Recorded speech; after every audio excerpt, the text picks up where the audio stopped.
네, 민주당 이재명 대표가 선거법 위반 사건 항소심에서 무죄 판결을 받았습니다. 네, 그 현장에 법조팀 취재 기자들이 나가 있는데요. 김영수, 김다현 기자 전해주시죠. 네, 서울고등법원에서 이재명 대표에 대한 항소심 판결 내용 정리해드리겠습니다. 전해주신 대로 2심 재판부가 공소사실, 그러니까 검찰의 주장에 대한 증명이 합리적 의심 여지 없을 정도로 이르지 못했다. 그래서 범죄 사실 증명이 없을 때에 해당한다며 무죄를 선고했습니다. 이재명 대표가 신청했던 위헌법률 심판 제청은 기각 그리고 각하됐습니다.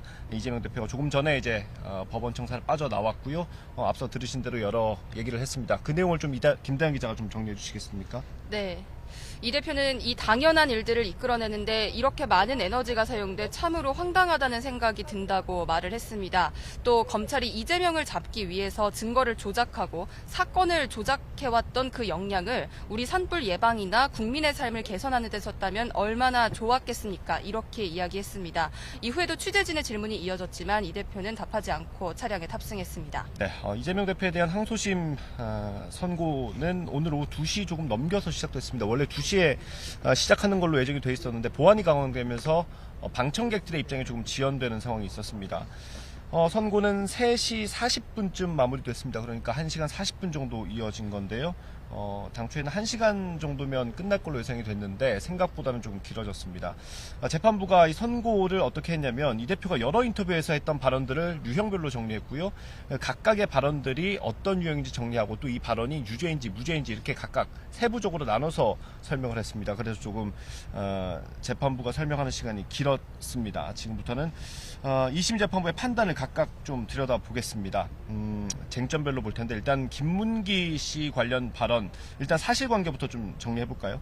네, 고 김문기 씨에 대해서 먼저 설명을 드리자면 성남도시개발공사 전 개발 1처장으로 대장동 개발 사업의 핵심 책임자이자 실무자였습니다. 지난 2021년 대선 전국이 한창일 때 대장동 개발 사업과 관련한 여러 비리 의혹이 제기되면서 수사까지 이어진 바가 있죠. 그런데 김문기 처장이 2021년 12월에 비슷한 시기에 극단적인 선택을 하면서 이재명 대표와 어떤 관계인지 궁금증이 커졌습니다.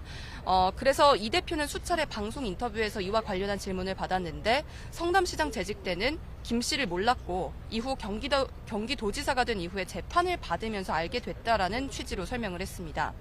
그런데 국민의힘이 이 대표와 김 씨가 해외 출장 당시 골프를 쳤다는 의혹을 제기하고 또 단체 사진을 공개를 했습니다. 이 사진에 대해서 이 대표는 골프를 친 것처럼 사진 일부를 떼 국민의힘에서 조작한 거라고 해명을 했는데요. 이 부분이 이른바 골프 발언이다. 이렇게 해석할 수 있겠습니다. 네, 이재명 대표가 해명하는 과정에서 했던 이런 발언들을 묶어서 검찰은 허위사실 공표다라고 해서 기소를 한 거고요. 1심에서는 김다현 기자가 얘기했던 그 골프 관련 발언이 유죄로 판단이 됐었습니다. 국민의힘이 공개한 사진을 보면서 조작됐다고 주장한 것에 대해 1심 재판부는 김문기 처장과 골프를 치지 않았다는 의미라고 봤죠.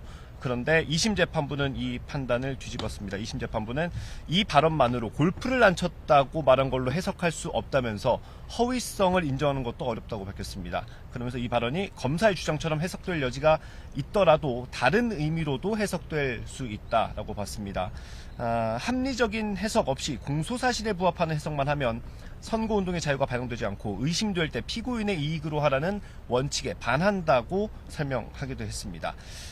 그래서 이 부분을 무죄로 본 거고요. 그리고 또 김문기 씨를 몰랐다고 한 부분에 대해서는 어떻게 판단했습니까? 네, 먼저 공직선거법상 허위사실 공표죄는 당선될 목적으로 방송 등의 방법으로 후보자의 행위 등에 관해서 허위사실을 공표한 사람을 처벌하도록 규정하고 있습니다. 김문기 씨를 몰랐다는 이 발언은 공직선거법이 처벌하는 행위라고 볼 수가 없어서 처벌을 할 수가 없다는 것이 2심 재판부의 판단이었습니다. 누군가를 알았냐 몰랐냐 이 부분은 인식에 관한 것이지 행위에 관한 것이 아니라는 의미인데요. 앞서 검찰은 김문기 몰랐다 이 발언이 교유, 그러니까 김 씨와 왕래 자체를 부정한 거라고 검찰 측에서는 주장을 했는데 재판부는 이 발언 어디에도 교유 행위로 볼 볼만한 표현이 사용되지 않았다고 판단했습니다. 또 자신의 인식에 관한 것을 짧고 명확하게 말한 거라 교유행위하지 않았다고 곧바로 인정할 정도의 여지는 없다고 밝혔습니다. 예, 여기까지 김문기 씨 관련된 발언에 대해서 재판부가 2심 재판부가 판단한 내용이고요. 그 다음은 이제 국토부가 협박을 했다라는 취지의 발언에 대해서 보겠습니다. 배경되는 사실부터 설명드립니다. 지난 2015년 성남시는 백현동에 있던 한국식품연구원 부지의 용도를 한 번에 4단계를 상향시켰습니다. 이 과정에서 측근이 아파트 개발 사업 로비스트로 오면서 갑자기 용도를 변경한 거 아니냐, 그래서 의혹이 제기됐고요. 이 대표는 2021년 10월 경기도 국정감사에 나와서 이 논란에 대해 해명했습니다. 당시 발언이 국토부 요청에 따른 것이고 공공기관 이전 특별법에 따라 응할 수밖에 없는 상황이다라고 했고요. 또 국토부 압박이 왔고 국토부 장관이 도시관리계획 변경을 요구하면 지자체장은 반영을 해야 한다는 의무조항이 있다라고 설명하기도 했습니다. 그러면서 가장 문제가 됐던 발언, 나중에 안 해주면 직무유기 이런 것을 문제 삼겠다고 협박했다라고 말하기도 했습니다.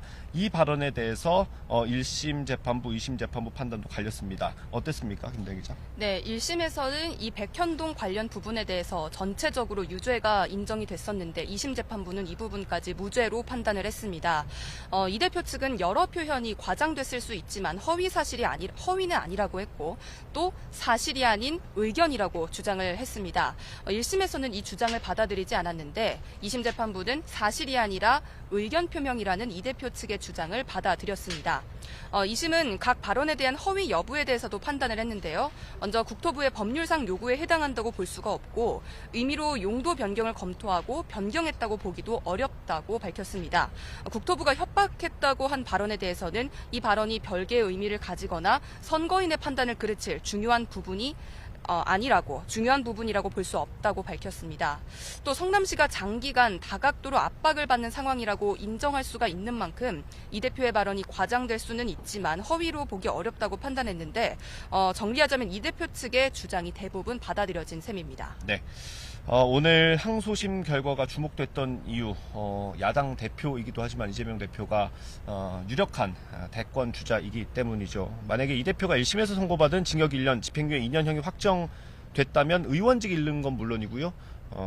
10년 동안 선거에 나갈 수 없게 되는 상황이었습니다. 그런데 오늘 무죄가 선고되면서 이 대표 입장에서는 사법 리스크를 좀 털어낼 수 있게 된 셈입니다.